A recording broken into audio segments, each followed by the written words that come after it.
Welcome to The Explainer.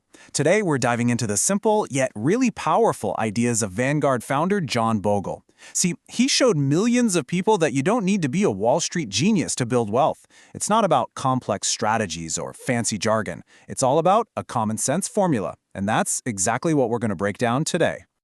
So here's how we're going to tackle this. First up, we'll ask the big question. Is trying to beat the market just a loser's game?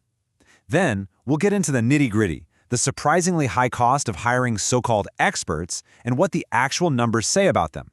After that, we'll unveil Bogle's winning formula. And finally, we'll lay out a simple, common-sense plan you can actually use. All right, let's dive right in. The entire investment industry is built on this one huge promise, right? That if you just hire the right expert, you can beat the market. But then, along comes John Bogle, who looked at that whole idea and said, wait a minute, is that actually true? He asked this really simple but kind of profound question.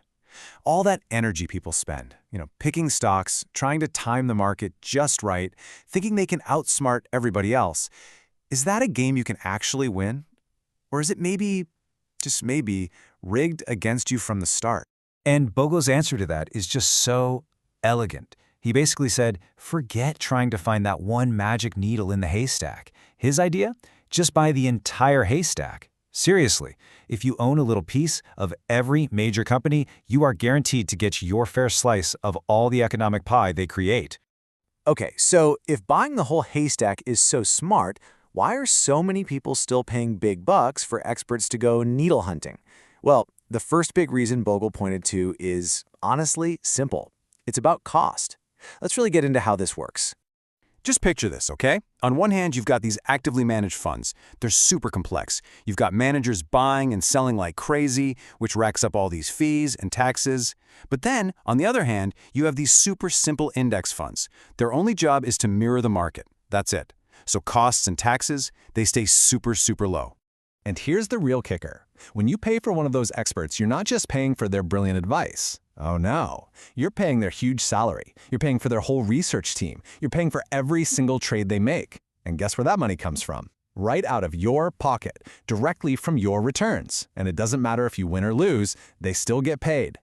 Let's put some real numbers to this because it's kind of shocking.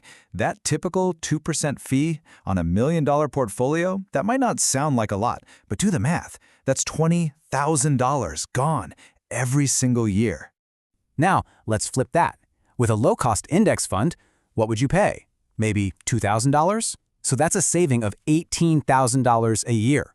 That's 18 grand that stays in your account, working for you, compounding year after year, instead of lining some fund manager's pocket.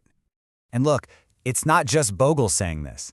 The legendary Warren Buffett, he puts it perfectly. He says, all that constant activity, all that motion in trading, it doesn't just cost you money in fees, it actively chews away at your future growth. All right, but let's just say for a second, you're okay with the high fees. You think, hey, I'm paying for performance. So what are the actual odds that you're getting what you pay for? Well, the stats on this are, let's just say, they're not great. They're pretty terrible, actually. I mean, the numbers are just staggering. Check this out. Over a 35-year stretch, less than 1% of active funds actually managed to beat the market. Just let that sink in for a second. That means more than 99% of them either did worse than the market or just plain went out of business. The odds are just astronomically against you. Yeah, the odds are so bad that Bogle himself used to joke about it. He'd say you'd probably have a better chance of picking winning stocks by literally throwing darts at the financial section of a newspaper. Sounds nuts, right? But it's his way of showing just how futile it is to try and find that 1 in 100 winning manager. And this is why you can't just look at last year's top performer and dump your money in there. I mean, think about it. First, that manager might have just been lucky for a couple of years. Second, what if that star manager quits or retires or moves to another firm? Third, the market itself is always changing. What worked for tech stocks last year is probably not going to work for energy stocks this year. And then there's the fact that SEC regulations can tie a manager's hands, stopping them from making big, bold moves, even if they see an opportunity.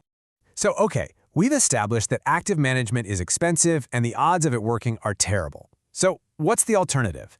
This is where John Bogle's genius, beautifully simple solution comes into play. He came up with the index fund. And the idea was simple, but at the time, totally radical. The goal is not to beat the market. The goal is to be the market.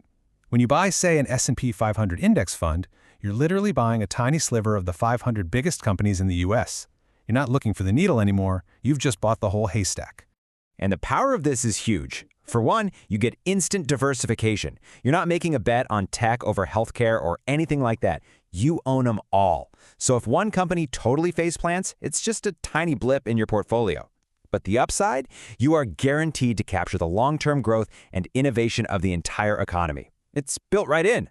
And if you want to see what this looks like over the long haul, it's honestly mind-blowing. Warren Buffett himself did the math on this.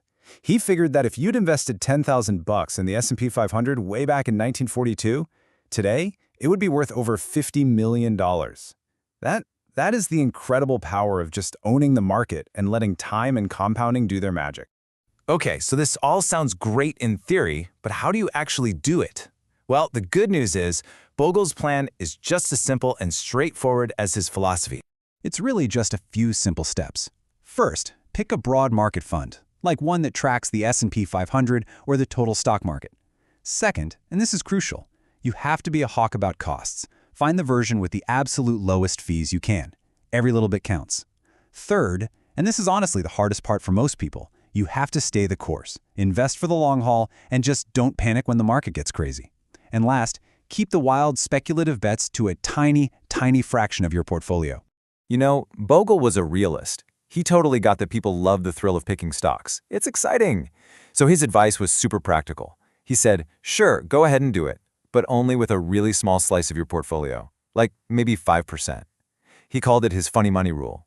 It lets you scratch that itch and have some fun, but without betting the farm on it. Your real long-term savings are kept safe. So in the end, John Bogle's entire philosophy really boils down to this one single question you've got to ask yourself. When you pay those high fees for an active manager, are you really paying for guaranteed better performance, or are you just paying for the possibility of it? A very, very slim possibility at that. So the real question is that a bet you're willing to make with your entire financial future?